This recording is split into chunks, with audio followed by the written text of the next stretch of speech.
This is a big rich town. I just come from the poorest part. Bright light, city lights, I gotta make it. This is where it goes down. I just happen to come apart. Legal or illegal, baby, I gotta make it. What's going on, everybody? Welcome to another edition of Power After Hours, your favorite power podcast. I'm your host, Jeff J. My co-host, Chrissy Bree, is on the other side of the Google Hangout, and we are here to talk to you about Power. Season 6, Episode 7, Like Father, Like Son, a.k.a. Tariq Maputo Agenu. Man, we Shelly. Boy, it was a lot. Boy. Yo. I think every Haitian child has heard that, by the way. Yeah, I think so. Like if you haven't gone through the proper rite of passage, then I envy you and I hate you at the same time. Word, Francois is definitely giving it to me. Oh, man. But yeah, this was crazy. This was it was crazy. What did you think? What did you think about this episode? I thought the first 3-4 minutes was some of the best TV we've seen this season from this show. I think that it was finally moving at a pace that I could understand. Mm-hmm. I just feel like this episode was kind of what the fans have been wanting to see since, the episode 1. Right. So I was actually okay with it. I didn't have that many issues. I was skeptical going into it because the past few weeks have been really slow and just they throw everything at you. Right. But the beginning, I definitely was like, oh shit, it's about time. He stuck to him. Like, stop treating Tariq like a pussy. Tariq is grown. He's making grown ass decisions. He's being stupid, but he's got no one really telling him like, yo, you are being dumb, or I'm going to teach you how to do it right if you keep doing this. So It was good to see both sides of the spectrum, with one parent believing that he's better and one knowing that he ain't shit. Right. So I'll say my initial thoughts were, I think this is my favorite episode of the season. When I think about it, I think this is my favorite episode of the season because a lot of stuff made sense, first off, which is something I can't say for all the episodes of Power. A lot of this stuff made sense. For the fans, you finally saw Tariq get his due. Like, it finally came back to him, and everybody as a whole is fed up with his shit and is teaching him that harsh lesson that no matter who you think you are in the street, that a parent and a mentor or whoever or family member, older family member could teach you. You still a little dude. Like, there's things about the game, there's things about this world that you're just not built for. In mentality, in age, in wisdom, in knowledge. You're just not built for it. And, I watched Power Confidential, and this was the first one that Courtney Kemp was on, where she gives a great background on the characters and what the writer's room are thinking, and she'll give you that insight into whether you like it or not, the way they came to a decision. And one of the things that she said, which is something that I agree with, is this episode is called Like Father, Like Son, right? And I think part of it is this is the episode where everybody realizes Tariq is who he is.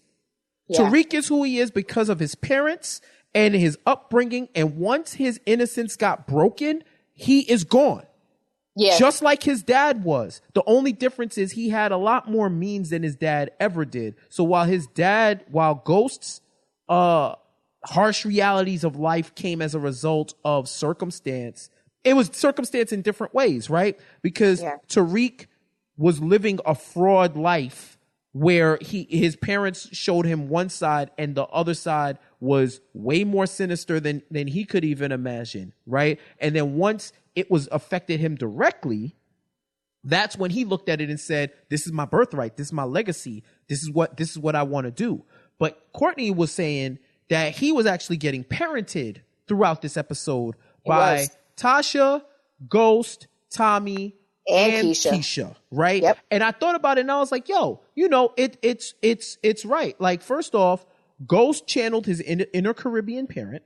Him putting the gun in Tariq's face and really showing him like, yo, this is what the life is like, and trying to, and it was an attempt to scare him straight, But this is Ghost living in that fantasy world where he thinks he could just ghost the classic, I'll handle this, Angela. He thinks he can do that to Tariq, but instead of solving problems with sex, he's solving it through some scared straight shit where Tariq has seen bodies. He has a body on him. He's seen the drug game. Like, at this point, death is the only other thing that could scare him, but he already knows the situation. You know what I'm saying? What did you think about that scene? I think it's a lot of Tariq being naive as well. I mean, you up here in a penthouse, you sleeping pretty, you know what I mean? And I think that's what I love the most about Ghost coming to him the way that he did. Like, look, little nigga, like, get up. Like, if you really gonna be who you claim that you are now, you over here sleeping all pretty. You got to be out in them streets getting the product, doing what you got to do. But Ghost acting like he can solve the issue of Tariq by, them putting him in another school, and which was hilarious, that interview, by the way. Oh, man. I was like, what? So many subliminals in that interview. He takes too much off himself. He thinks he knows everything. That was hilarious. Crazy. And it was just funny to watch as they're both, like, you see Tasha and Ghost looking at each other like, yo, this little nigga is a good liar. Like, he's really good at it. He's an elite liar. Like, he lies on some different shit. Good. But that's what gets me is, like, how does Ghost really believe in him right now that he's changed? Like, when Tariq came to him and he was like, I think Uncle Tommy knows, Tasha, Keisha knows, she's going to tell him, can you please talk to her? That part of it, I didn't like. That was the only part of the episode, because I'm like, really, Ghost, you're going to try to buy her off with money? But like, that's his MO. He's starting to not think straight. Right. I just thought that was stupid, because I'm like, at this point, if you know she's already told Tommy at this point. Like, come on, bro. Like, seriously. And then you're going to try to buy her off with money. Like, it just, the way he went about it, that was never going to work. I think everybody watching that was like, this shit ain't going to work. Well, Ghost has been living in a fantasy world where he thinks that he can do the same things he's been doing in prior seasons, and that can work now. So you see, he now wants to solve things non-violently, which is the same way that he solved that whole issue with Tate and the dude Derek and that whole love triangle thing that we'll get to in a second. But I think with him, he just thought, he looked at Keisha, which everybody can see, it's emanating from her. Mm-hmm. She's not built for this game. So he's like, okay, all she wants is to protect her son and live a right life. So he wrote her a check and said, yo, here's the life that you want. Just stay away from Tommy. He wants everybody to stay away from Tommy. One, so that he has a reason to eventually eliminate him. And two, that he doesn't have any more enemies to look over his shoulder. Because he even told Tariq the justice served for what Tariq did was to rob Tariq. He basically robbed Tariq for all the money that he made in the drug game and told him to stop talking to Tommy. And of course, once again, he didn't listen. And he flipped it to say that it was Keisha, where when we talk about those parenting things, Keisha's still a mom, right? So Keisha was able to see him, and she's known him his whole life. That's why she told Tommy, yo, this nigga's lying to you. He's lying to you, Tommy. How do you think they got the drugs? Because you even see that whole interaction with 2-Bit and Keisha. 2-Bit's been over it, right? And he violated grabbing her arm and all of that. Yeah. But even Keisha, when she was doing the whole "I'ma tell Tommy," blah blah blah, they all knew it was gonna happen if he told Tommy, right? And he's like, yo, we did not take those drugs. He said, well, one of y'all had to. And then when she put 2 and 2 together, Tommy didn't want to believe it, until Tariq finally told the truth and told Tommy. Like, it was amazing how quick, for somebody who's not built for the game, she was very quick. And when he said, is he in Brooklyn? And she was like, wait, hold up the fuck. What you know about Brooklyn? Like, why would he be in Brooklyn? Like, for her to put that together as fast, and that could be mom instinct, you know what I mean? But it was just really smart of her to put that together. And even though Tommy didn't necessarily believe her, I think he didn't want to believe her. Right. He believed her. He didn't want to believe her because he wanted to believe that Tariq was still this innocent little boy that he's watched grow up all this time. He's lost his sister. He's been through so many things, which I loved how Ghost, when he was saying, you're not going to kill me. And Ghost was like, well, I don't know, officer. He lost his sister. He just lost his way. He hasn't been the same. And I was like, damn, he planned this nigga's death already. I loved that scene. I'm telling you, there was so many pieces of it that I wish that we've seen throughout this entire season. Right. Like father, like son. Yeah, it was Able amazing to lie to watch just him like, do but that. the only thing is I don't think Ghost is lying. Yeah, that's the sad part. Right. It's crazy. But yeah, with the scene with Tommy finally confronting Tariq, it was bound to happen.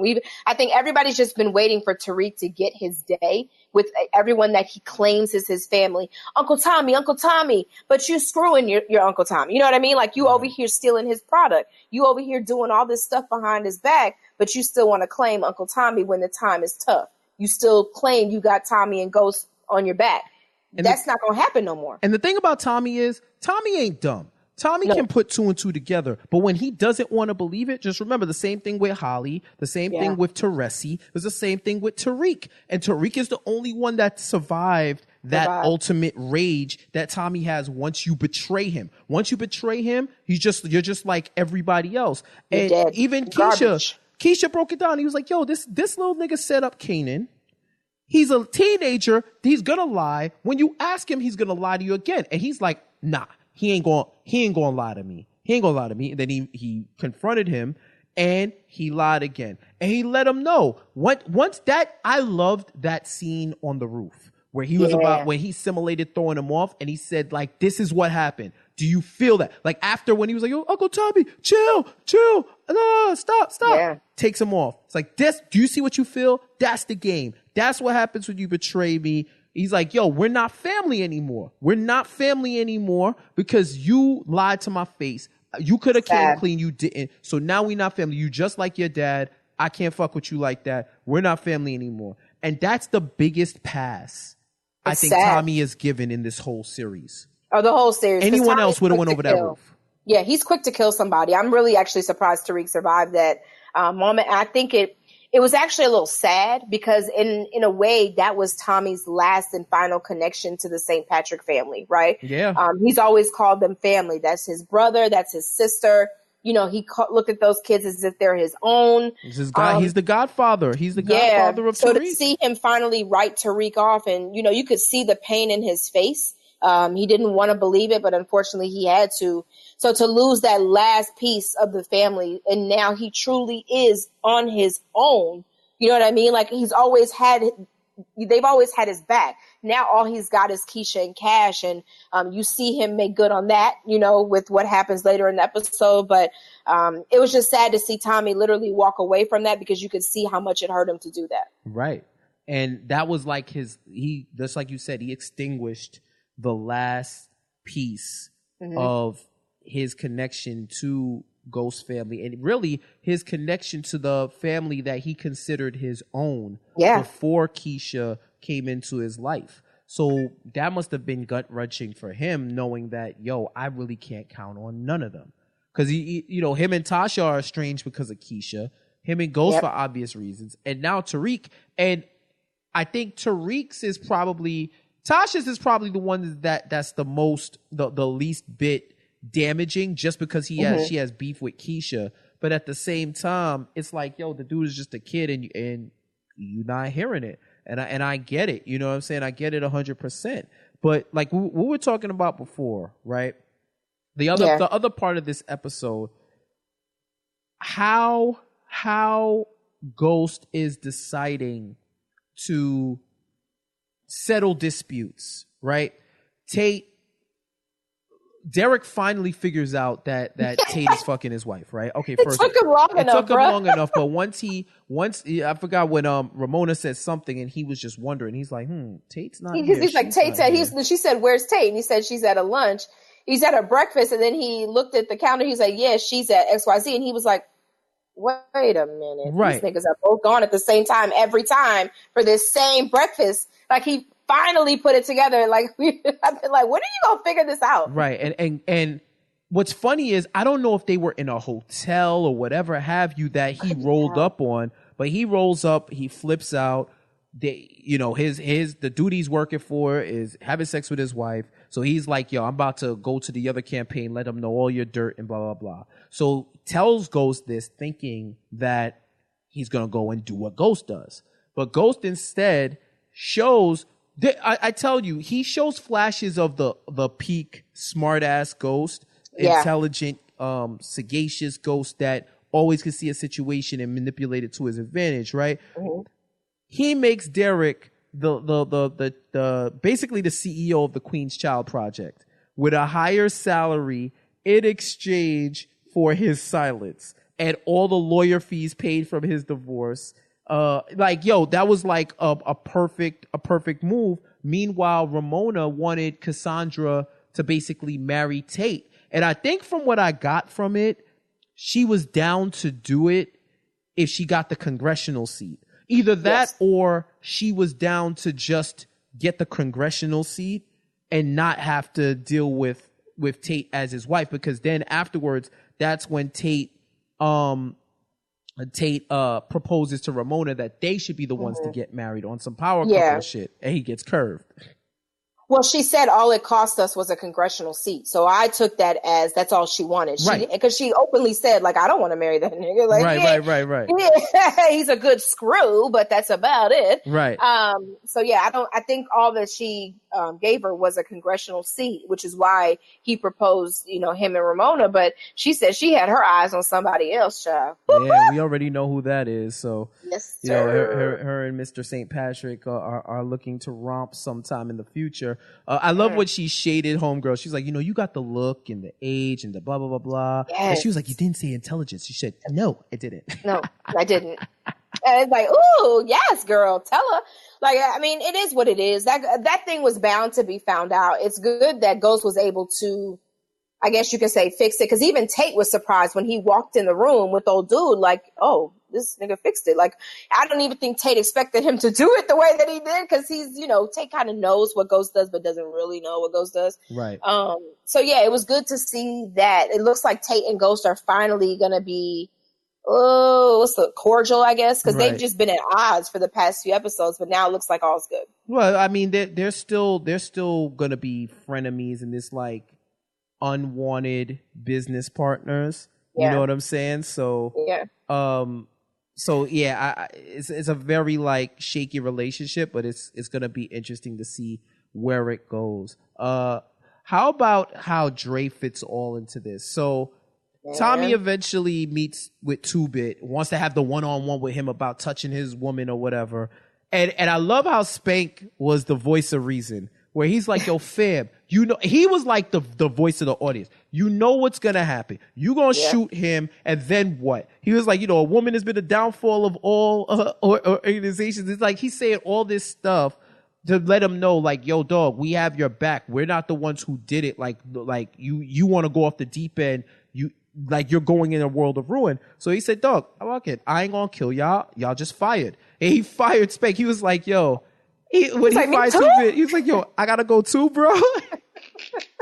Y'all screaming, yo. But then I know every time he talks, I laugh, I swear. Right. So it's like they devise a plan, like, yo, how do they get back in the good graces? So they figure out of course, Tate, and it was a throwaway line that Tate had on it last week, where you thought it was a throwaway line when they took the pictures and Dre was like, yo, I can't really have these pictures up right now. He said, all right, we'll just put it on the website. But somehow 2-Bit and Spank find the website with Dre and they're like, yo, Dre's back. So then they devised a plan. All right, what we'll do is we'll scare Keisha. They wanted to scare her so that she wouldn't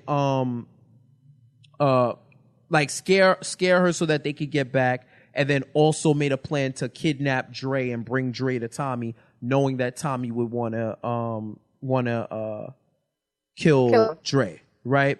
But then their other plan was that was their plan, to send the Mozzie dude to scare Keisha, saying that Ghost sent him, so that they could they wanted to go kill Ghost. I think that was the plan, right? They wanted to kill Ghost first, but then they were like, yo, send somebody to scare Keisha. And then they also simultaneously wanted to bag Dre. Yes. Well, though they made the Keisha plan, and it wasn't until they were like, okay, cool. He looks at his phone and then he says, oh, you seen this mother? And he's like, I knew I saw that motherfucker. Like, he was like, I knew I saw him at that thing. What got me was him rocking the watch. Did you catch that? Oh, he had Ghost watch. Yes. Yeah, he's like, you still wearing that nigga's watch, ain't you? He was like, yep. So yeah, he still had the watch. But yeah, that plan was never going to work. The best thing they did was they actually got Dre, which I was shocked they even did that right. Those two can't do shit. But yeah, the whole scaring Keisha thing doesn't work. Did Tommy not know that dude though? Because how did he, when he saw who it was, it's like he didn't know the person. I think so Two-Bit and Spank knew him. That was their people. That wasn't Tommy's people. So, you know, Tommy gives her the gun in the episode to protect herself, and she ends up using it to kill dude. And that was another realization where Keisha's like, yo, I don't want to do this shit no more. And he's like, all right, this is part of the game, though. We got to. She was like, yo, why don't we call the cops? He's like, all right, why did you get the gun? Who did you get the gun from? How did you use it? Too many questions. We got to get rid of the body, right? So then they also captured Dre. Dre, who once again got blackmailed by Tariq to give him product to move because Tariq is hell bent on being a drug dealer, right? Not just, he didn't just get blackmail from Tariq. He also got blackmail from whatchamacall again in this episode. Oh, Saxe. Yeah. I'm getting to the DA's office in a minute, but, you know, they captured Dre. They figure out that tied in with Saxe in his last ditch effort to try to screw Dre and find something out. Attaches the ankle bracelet to him. They find the ankle bracelet after they capture Dre. They're like, he's like, it's active. You can't take it off. You can't do nothing to me because they'll be swarming in here. So they take him somewhere else to go finish him while Tommy goes and rides out. And, RIP to my guy, Black Grimace, BG. No, it made me so sad. Yeah. I did not. But he was reckless. I mean, let's be honest. I mean, it wasn't reckless. He was himself. He was just naive. He was just chilling. Like, he wasn't really trying to hurt people like that. He's just here. Like, you even remember when, was it Kanan that ran into their spot a few seasons ago and shot it up? And he was, like, able to dodge all those bullets. Wasn't it? Yeah. But, Dre was resourceful. Like, he overheard it, was able to get out of the slip. Shoots Grimace when he makes a plea to his daughter, knowing that because they left him with him, they knew that he would be the one to do it. And Dre, after Dre killed Donovan, you knew he didn't give a fuck. He didn't give a fuck. I knew the moment he got that gun, he was gonna kill. It was like, that was it. I was like, once he looked at that gun, I was like, oh, this dude about to die. Like, there was because they had already showed him loosening up his straps on his hands, like the whole thing. Like, Tommy even trusting those clowns with somebody as ruthless as Dre was reckless on Tommy's part as well. Right. So I'm interested to see how Tommy reacts when he finds out that Grimace is dead. Right. Yeah, and that's somebody who's been with him the whole time. So Two-Bit and Spank are gonna have to answer to that. Like, it's gonna be a lot of shit going on. So especially because Dre is with Ghost. You also have to remember that Tommy knows that as well from that meeting that they had with what's his name? The drug lord. What's his name? Mitich. Jason. Mitich, yeah. So he also knows that Dre is trying to get back in the game from that as well. So because he had his phone. Yup. Yeah. 100%. Yep.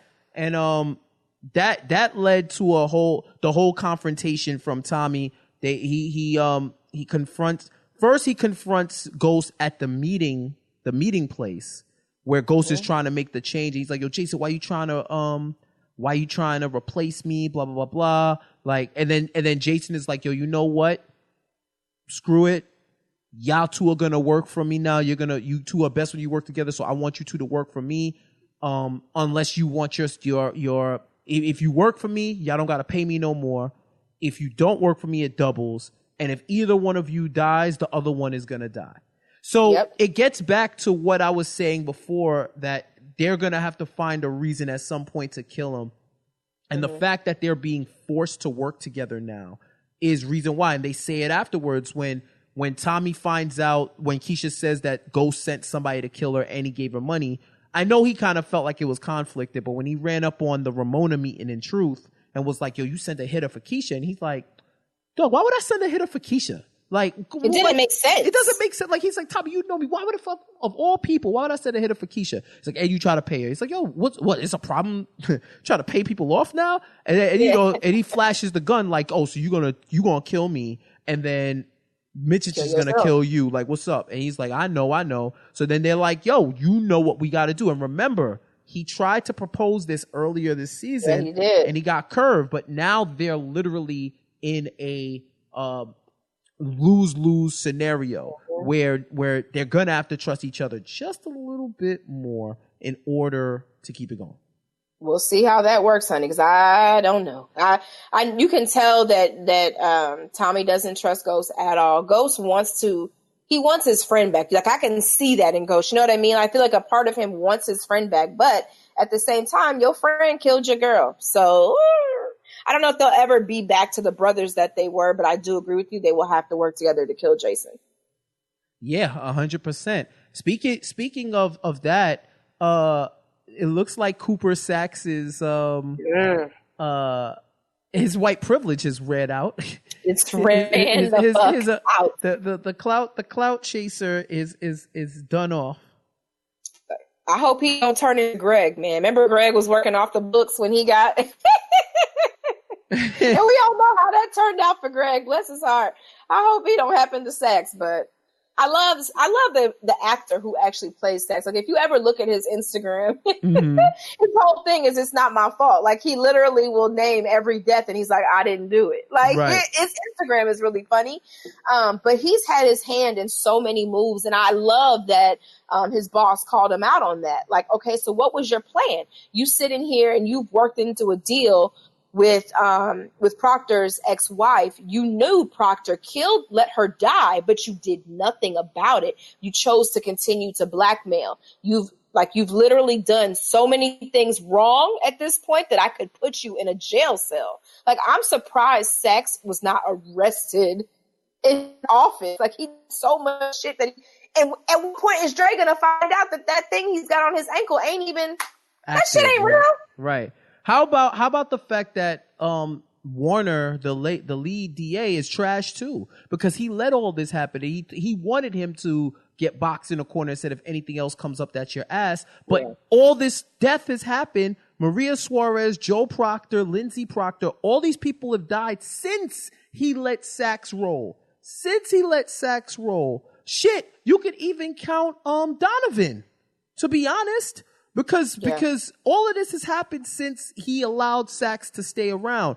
And now, just because he forced Blanca to look into Saxe, Blanca finds out, hears Elisa talk about the unicorn, finds the unicorn in his office, and then they catch him red-handed. So now he's on administrative leave, but yet he's still doing stuff outside the books. But it took just 2.5 seasons, but Saxe's luck is finally run out. So now let's see if he's going to continue to go rogue or he's going to actually sit down, which I think he's definitely going to go rogue. So no, he's going to go rogue. He's cocky as shit. He's going rogue. That's a big fact. So how did you feel about that last scene where Tasha finally looks at Dre and says, looks at Tariq and says, Tariq, don't lie to me. I don't lie to me. If this is what you want to be, you're going to go to school and I'm going to teach you. What did you think about that scene? I mean, this little nigga is still he's still a teenager. You understand? Like, I don't know a parent in my life, at least, that would ever do that shit. Like, I don't, is that what the streets do? Like, I don't know, bro. Like, that kind of bothered me because I'm like, what mother would willingly put their child in danger like that? Mm-hmm. Yeah. I mean, I guess she sees it as, let me teach you the way to do it so you don't get fucked up. Maybe that's how she sees it, because she's like, if you're not going to stop, then at least let me help you. But what parent really realistically does that shit?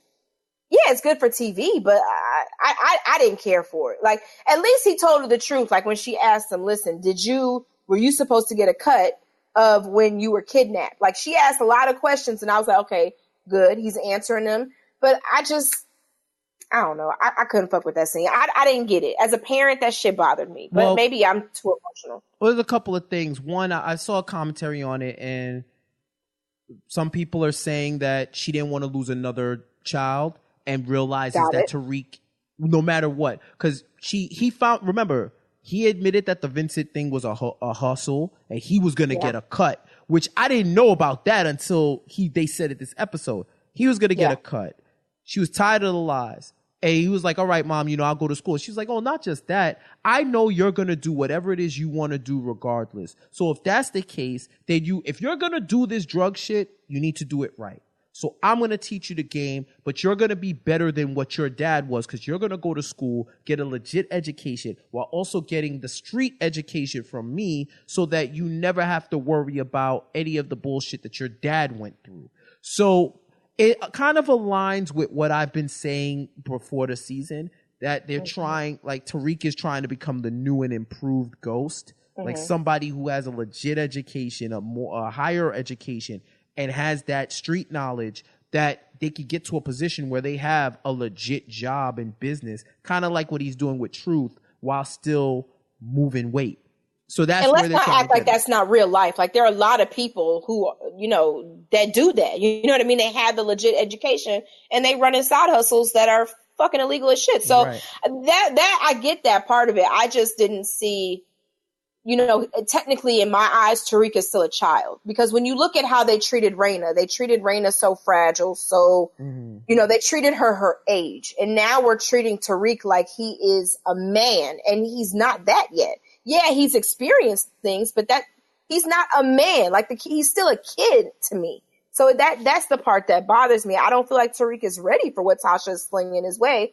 But if that's the way that they're moving this so that it does well for a spinoff, then go for it. Or will he even make it? Who knows? But, don't do that. Right. Like, I feel like he should be dead so many times now. Like, if he's still alive, this nigga ain't going nowhere. He's going to have to shuck and jive and survive. I mean, he's going to have to stick and move, I should say, because it's looking like it's getting realer and realer and realer. Anything else? Well, I think as a parent, it's kind of like, moral wise, as a parent, it's like, why would you encourage your kid to sell dope? But then I think they operate under a different moral perspective where they were living this life. He's in this life now. We tried many times to tell him to stop. He's not going to stop. So it's almost tangential, right? But it's almost a situation like when people say you shouldn't talk to your kids about sex because they're gonna be out there wildly having sex. But if you hold that information back from them, say, by the way, right, which is dumb, because while you're holding all that information back, what do you think? They still gonna be out there fucking. So, somebody else. But the thing is, without proper sex education, they're going to think they can avoid pregnancy, they can avoid STDs and be out here raw dogging the world. And then when they come back with another person or another disease, you know what I'm saying? If they're accompanied by bacteria or baby, you're going to be like, how did this happen? Jeff, what the fuck? No, because it's serious. And this is like her sex education speech to Tariq. This is the birds and the bees of the bricks. This is the birds and the bees of the bricks. She's going to teach him the birds and the bees and the bricks. Please promote this episode as that. The birds and the bees of the bricks. Yeah, it's the triple B's. You know what I'm saying? Like she's promoting that. That's what she's telling him, and it's like, I'm not gonna hide this world from you any longer. You're gonna be in this world. I need you to be safe. I don't want you to die. You're gonna do things that could put your life in jeopardy either way. So I might as well be that guide that your dad is not willing to be. So no, I can't stop laughing, bro. Yeah. The birds and the bees and the bricks. You know, when I start laughing, I can't stop. It's like that trash that you started a few years ago. I don't even remember what it was, but I remember I laughed so hard. Oh, I remember. I'm not gonna say it. Please don't do it. But yeah, that whole scene. I mean, whatever. I agree with what you're saying. If that's what we're going with, then I'm with it. But what did you think about the scene where Tommy actually gives Keisha what she asked for? The house in a rural, like the house in the subs. Like suburbs. What did you think about that? Shit, I'm like, he giving any more of those out? Fuck. I know that's right. I'm like, can we pick one up? But my thing is, do you really think Tommy thinks he can live that life? I don't see Tommy living let's live in a house in the suburbs life. I don't see that for him. I don't see it either, but he's just pleasing. He's pleasing Keisha. That's all it is. He just wants to please her so that he don't got to hear her mouth no more. Really? I think that house is going to come back at some point in this season. I think it's going to be like some type of showdown at that house, but that house is not going to stand. It's not going to last. Like him and Keisha will not last. To me, I don't think that relationship will last. Why do you think that? I don't think she's built for the life that Tommy sees for himself. I agree with everything Kate said. She's not ready. She will always choose her son over Tommy. If Saxe is smart, that's who you go for. That's the woman you go for. And I think eventually he will figure that out and he will play her and she will sing like a canary. Mm-hmm. Okay. She's the weak link. In all of this, it's her. And you know it too. Nah, I'm not gonna disagree with you on that. I do think she is, but I do also think that Tommy is trying to live that life where he's just trying to please her at this point. You know what I'm saying? Yeah. So he's gonna do that and try to make it happen. But yeah, I thought it was pretty cool. I was like, damn, he bought that shit all cash because, man. And that's why, how fast did they close on that bitch? Like, she just had the conversation on a Sunday. She got the keys on a Monday. Like, oh, must be nice. Must be nice. That's why I'm wondering did he really buy the house? Is there something more to this house that we don't know yet? You know what I mean? Like, Right. Is it something he did with Teresi? Like, I feel like there's more to that house than what we know right now. Can't wait to figure it out. Yeah. So you want to get to these Power After Hour messages? Let's go. Do it. On the hotline. All right. Please don't ever sing again. First of all, from Chantel. Hello, Chantel. What's going on? A ranking of the people most out of line this episode. 1A, 2-Bit. 1B, Tate. 2, Tariq. 3, Dre. 4, Tommy. 5, Keisha. 6, Ghost. 7, Tasha. I can't lose another child, but wait, where's Yaz? Greed. Where is my neck? Saxe. Where is, like, you just made me hit my thighs so hard, sis. The person who asked the question, I hit my thighs. It's like, it's burning. I hit it so hard. Where is Yaz? Where is she? Have we ever seen her since, what was that, episode 1? Like, she's with grandma. Bruh, come on, man. And who's running the daycare while Tasha running the streets around? My nigga Zig. No. You know, I saw something online where somebody said that old dude that was like, I'll never leave you to Tasha was related to Ray Ray. Oh, word? Ray Ray. Mm-hmm. They think he is somebody. That's interesting. It's type reach, but that's interesting. But they also somebody said they saw a scene where they went back and watched when Kanan used to live in the house and they would go and see Ray Ray's cousin, the girl. Mm-hmm. Remember that they saw Effie there. Where? In an episode where they were at the cousin's apartment. So I'm like, listen, I need receipts. I need somebody to hit me with a screenshot. If you are the person who said that, they added me, but it went so far down I couldn't find it. If you are the person who said that and you actually have screenshots, receipts, please DM me at Chrissy Bree so that I can see it. Because I don't. There's no way no one has found that out yet. Yeah, How? if you have screenshots, send those receipts. And if you know the episode, send those because we can check the credits. Please. Actually. You should be able to follow it on her IMDb, no?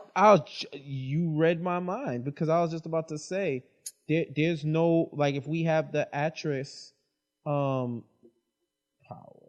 It took me forever to find her name the first time. It took me forever to find her name last time. Let's see. Power. Let's see the cast. She's so far down, bruh. Like, it literally took me a long. Alex Lapri, Alix. Mm-hmm. Lapri. Yep. So you go. We on there right now. All the episodes that she's credited in are 2019. So unless you saw some little light skinned girl who you claiming is Effie, I don't know. She's in 4 episodes. In the last episode she's credited in so far is in that King's Gambit where Tariq got popped.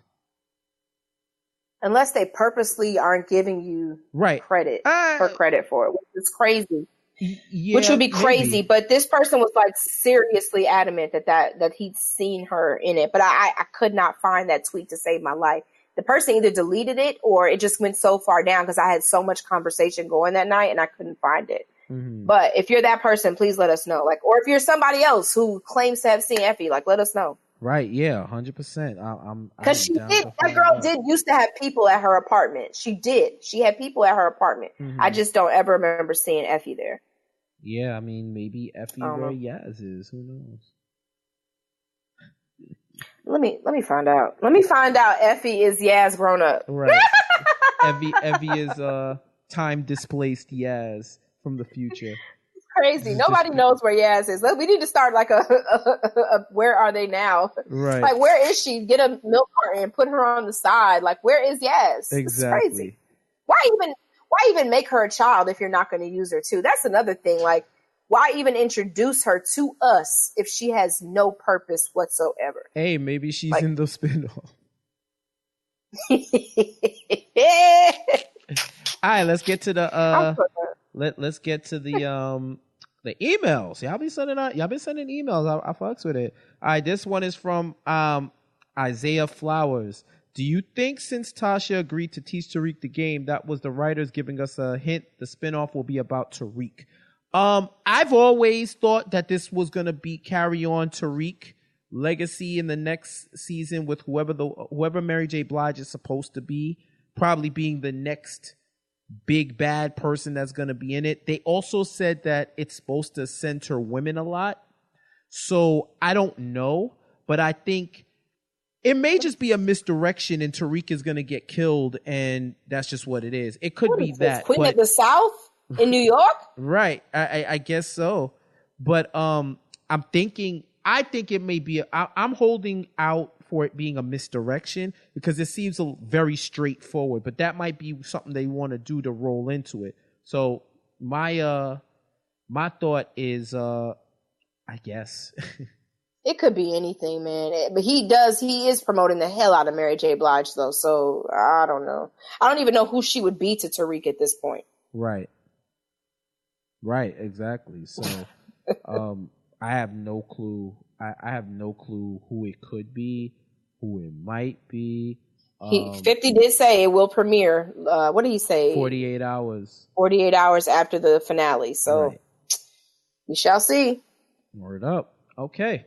Let's get to another email. This one came in after our episode a couple of weeks ago about Effie as a plot device. Let me get through this. Okay.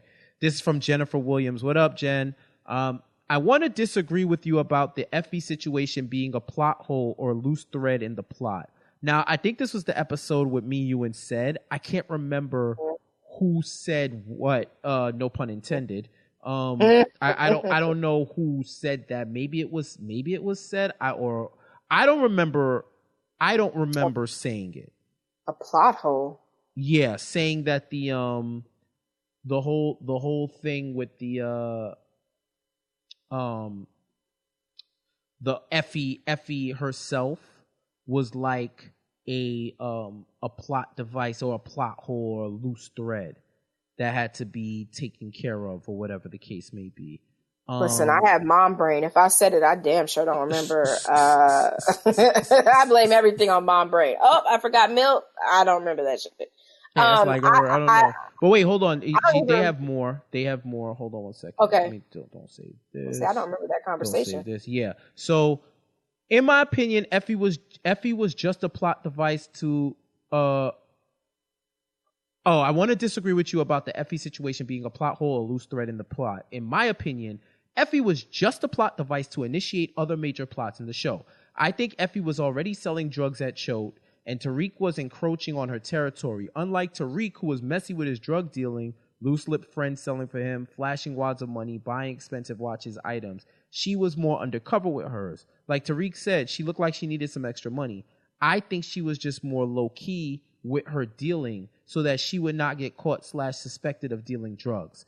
Well, we know that. Plus, if you remember when she came to Tariq and agreed to sell for him, she said something like, if you're going to work for me. After Tariq got into it with Vincent, there was no way Vincent would have been able to kidnap Tariq if he was still at school. So how is Tariq going to be in a position where he could be kidnapped? By getting expelled from school when Effie snitched on him. The text she sent to the unknown person was either to the person who she was initially selling drugs for or someone in her crew, letting them know that Tariq will soon no longer be a problem. Regarding Effie and her dead brother, I think that was to give her a bit of edge, imply she is up on game.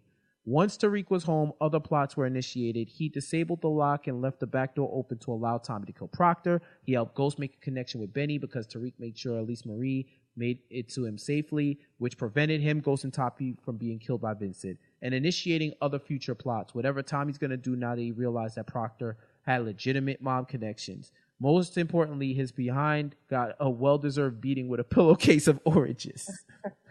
I think with the several twists and turns this show takes, we're trying to figure out what role everyone plays. Could she be the sister of Ray, Brian, or any of the other guys Tariq was messing with? Yes, but I think she was just a small plot device to further develop other major plots. Bro, is this a dissertation? No, Jennifer dropped the heat. This is what I'll say about it, right? I think if we don't see her again for the rest of the series, then I agree. She was a plot device to further the story and all of that. But I do think I think she should be, I'll say this. I think she should be a significant character. I don't know if she is, but I think she should be a significant character because there is a plot, not a plot hole, right? But there's a cliffhanger. Who was she texting? Exactly. Why did she want him to get expelled? And those are the things that you brought up, right? Here's the other thing. I don't know how it is about boarding school in high school. I knew how it was in college. You knew who everybody was who was selling drugs in college. Yep. You knew the fucking distros. You knew the kingpins. Like, you may not know where they're getting it from. Let me not even say the distro.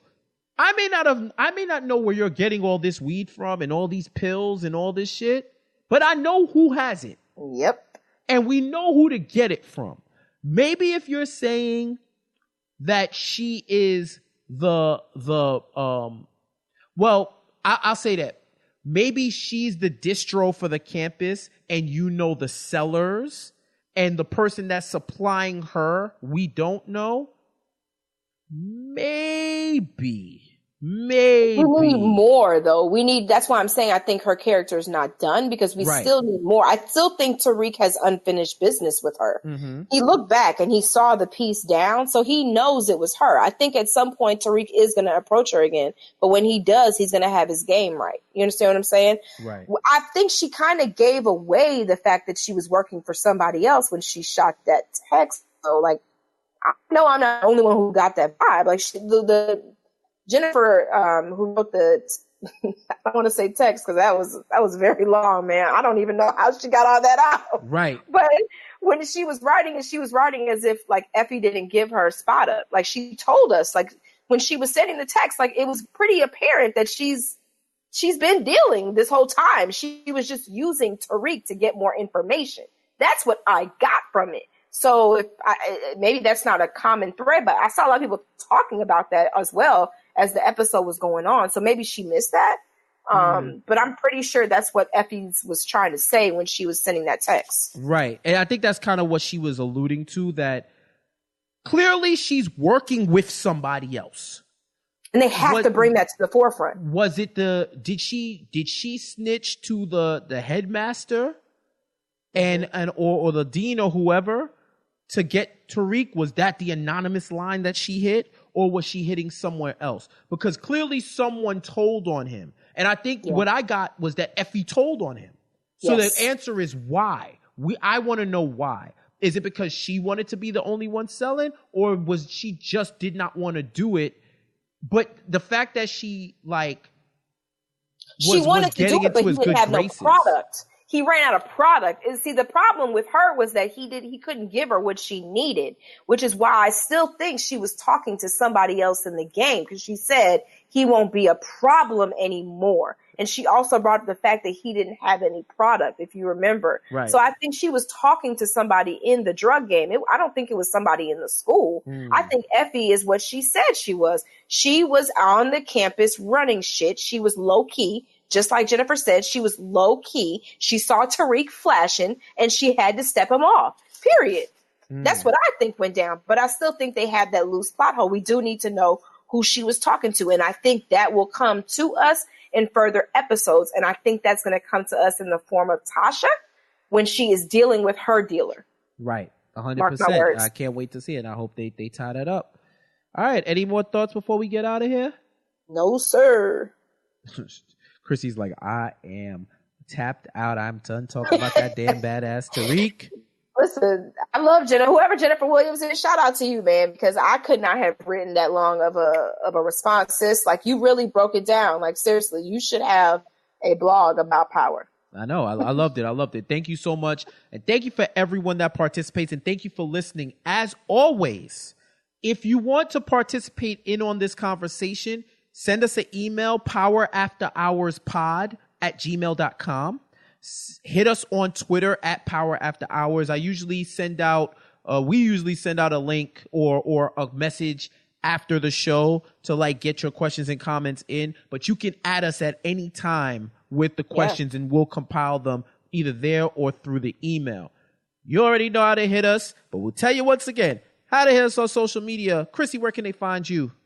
You can find me at Chrissy Bree on everything. It feels good to say that now, Jeff. Word. Chrissy Bree, every ting and ting, you already know. And I am at Jeff J Says on all social media. Be sure to check this week's episode of Power Confidential too. Me and the crew, the super fans, are back on talking about Cooper Saxe. And as I put it, his immortal clout chasing was a cool short segment. And once again, shout out to Stars for letting us rock. So that's it. We are 8 episodes away from the end. Man, oh man. We're basically at the halfway point, which means next week's episode, I think episode 8 and episode 10 are going to be ridiculous because that's going to be the episode before the winter break. But yeah, I can't wait. And I can't wait to see what's next. So that does it for us. We out of here. And until next time, we'll catch you later. Peace. I want you to sing it with me. They say this is a big rich town. Yeah. I just come from the poorest part.